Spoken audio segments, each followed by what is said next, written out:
Good morning. This is the Lew Rockwell Show, and what an honor it is to have as our guest today Mr. Jim Rogers. Jim, of course, is the world-famous commentator and an investor. He once taught finance at Columbia University's business school, although he should have been teaching it in the Congress, but they didn't want to hear him, unfortunately. He's chairman of Rogers Holdings, makes his home in Singapore, author of 6 wonderful books, and the most recent one is Street Smarts, Adventures on the Road and in the Market. So, Jim, why don't you tell us a little bit about your new book? First, Lou, I'm so delighted and flattered to be here. So thank you. This is a pleasure, a joy, in fact. Well, Lou, I've done 5 books, as you mentioned, and then my publisher kept saying, you really should pull it all together, say how you got from the backwoods of Alabama to Singapore. That's a long journey, and it sounds like an interesting journey. I poo-pooed it. I said, who would care? But anyway, to make a long story short, between my publisher and my agent, we put together this book, and it starts in Alabama, and it ends, let's hope it doesn't end in Singapore, but that's where it leads to. Just really, this is everything about your life and how you became so successful and such an influential guy. It's sort of a memoir, but it's really more interspersed with what I've seen in life and what that has meant, and conclusions I have drawn from that, and interpretations. So obviously, with all of my books, it's got lots of observations of what's going on and criticisms and plaudits of what's going on. I've had some setbacks in my life, so I talk about them. I've had occasional success, and I talk about that and how it all happened. I hope that I've learned a lot from what's going on in life, and I hope that I can help other people learn from life as well. Well, I can say for my part, it's a fascinating book. It's instructional, and it has the greatest photo of you on the jacket. Well, thank you. I can highly recommend everybody read this book, read Street Smarts, and of course we'll link to it on the podcast. But Jim, tell us what the heck is happening in this whole crazy economy being run by the Fed and all its affiliated central banks. What's happening? What do you think is going to happen? Well, you put your nail on the head. It is being run by central banks now. Lou, this is the first time in recorded history when you've had nearly every major central bank, nearly every government printing money, debasing their currency at the same time. There have been plenty of cases in history where an individual country here or there would do something like that, but we've never had everybody doing it together. We always know what happens when a country does it. It leads to serious problems down the road. Well, this is the first time that everybody's done it. The conclusion, I guess, is it's going to lead to problems for the whole world eventually, because this is not a sound way to run an economy, a society, a currency, or anything else. Well, I remember that John Maynard Keynes of evil memory, and the guy who seems to be posthumously in charge of everything, of course, he famously said that the ideas of defunct economists were running things. Well, the ideas of that defunct economist, one of the plans he proposed was a world currency called the Bancor, because he wanted all countries to be able to inflate together, and that would bring about the wonderful future. Although there's no Bancor, maybe the dollar is the Bancor, they've got all the central banks inflating together exactly as Keynes wanted to happen. Well, I'm not sure why Keynes thought that would make the world economy get better. Back to Keynes, one thing about Keynes' approach was that during hard times, governments would spend a lot of money, but then during good times, they would stop spending money and they would pay down the debt. The guys we have these days never stop spending money and never pay down the debt. They constantly run up the debt, whether it's good times or bad. So I don't think Mr. Keynes would be very happy with the present crowd of people. I don't understand how everybody inflating together makes the world better off, but maybe he knows something that I don't know. No, I guess this is the unanswerable question, but how long can they keep this up without interest rates going up and prices going up, although they obviously are going up now, but more than they're going up, without a crisis, without another significant crisis?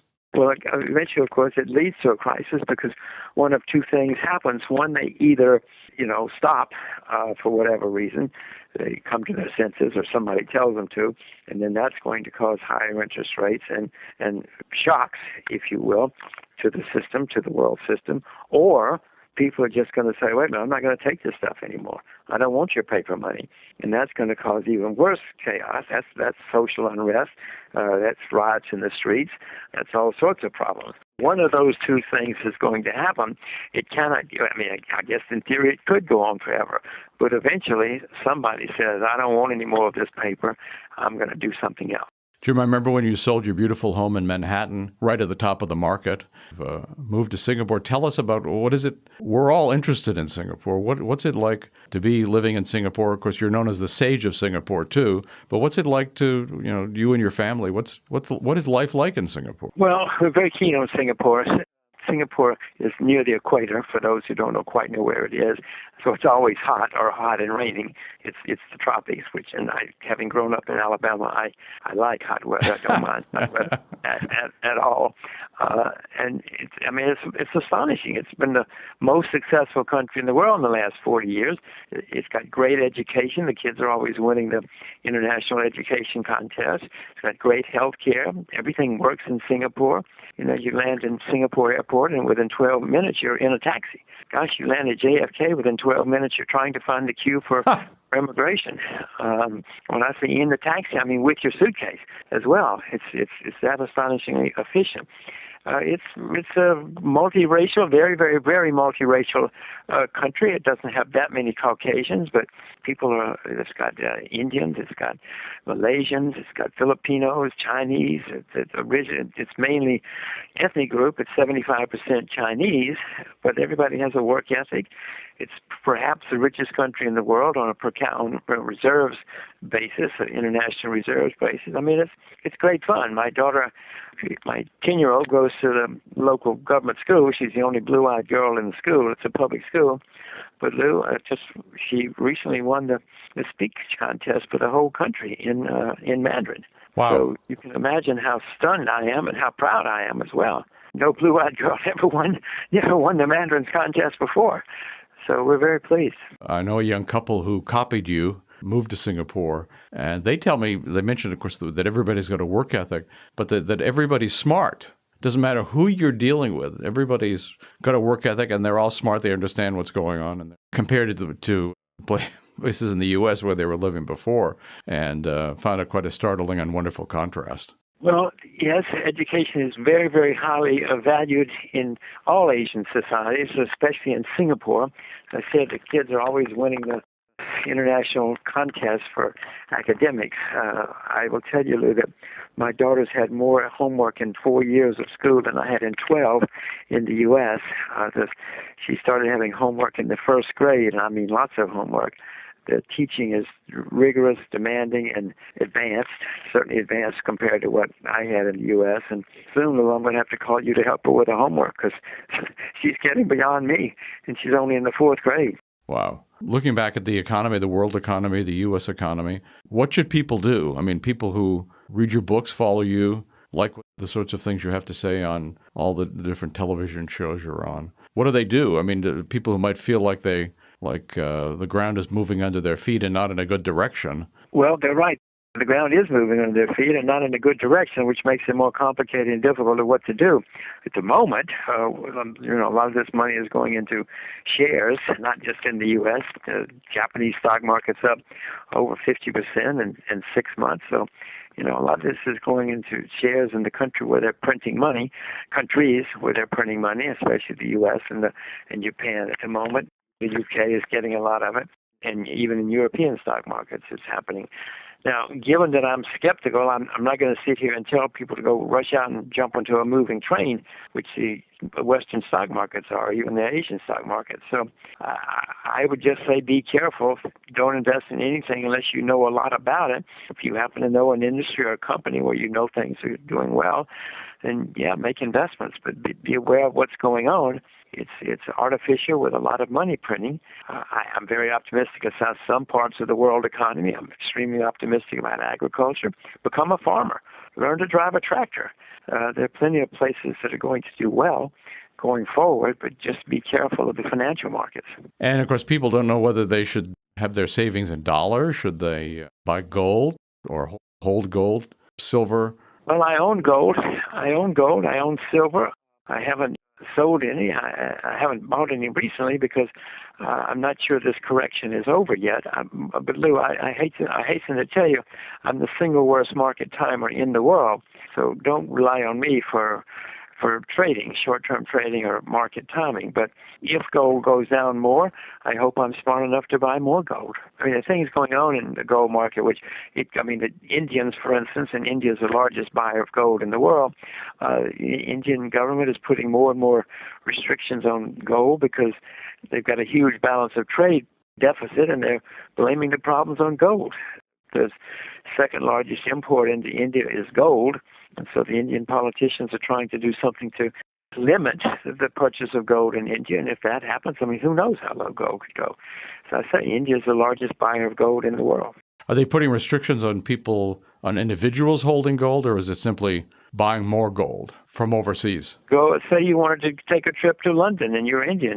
Wearing your gold jewelry outside the country is prohibited, actually. If it's very expensive gold, they won't let you take it out of the country at all, even if it's gold jewelry that's been in your family for decades. If you want to go and buy gold in India now, you have to fill out all sorts of forms. You have to jump through all sorts of hoops. These are individuals I'm talking about. Yes. So, and jewelers are not allowed to buy gold now. People can only buy gold from banks. Jewelers have to go through banks. They used to be able to import it themselves. So, while some of these new restrictions, I may have them a little garbled, essentially that's what they're doing, and they're looking for more ways to limit the purchase of gold in India. Are we seeing any of the same sorts of things in China? No, I haven't read of any. I don't know of any restrictions in China at all. The Chinese, it used to be almost impossible to buy gold in China, but now in the past few years, the Chinese government has encouraged Chinese citizens to buy gold, partly because they've got a lot of gold mines in China.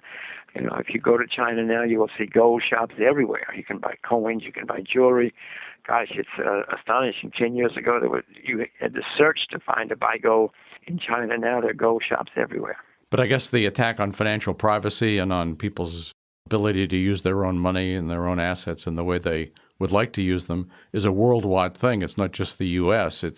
I'm glad this is not happening in China yet, but it seems to be definitely a trend. Well, as politicians make more mistakes and therefore countries get into deeper problems, yes, politicians look for scapegoats. You think politicians are going to resign and say, oh my gosh, we made a terrible mistake here, we've messed things up, we're going to resign? No. They're going to blame it on you and me and anybody else they can find to blame it on. They're going to say it's the evil bankers, the evil financiers, the evil somebody, and they're going to put restrictions and controls and taxes on to make their life better, not our lives better. Well, Jim Rogers, thanks so much for coming on the show today, and I want to urge everybody again to read Street Smarts. It's a very inspirational story, and you can learn a lot about our current situation as well as what the things have been in the past and maybe what's coming in the future. Great to have you, and keep doing the work you're doing. I'm delighted. I admire the work you're doing. I hope you help save us all. Thank you, Jim. Bye-bye. Okay. Thank you. Bye-bye. Well, thanks so much for listening to the Lew Rockwell Show today. Take a look at all the podcasts. There have been hundreds of them. There's a link on the upper right-hand corner of the LRC front page. Thank you.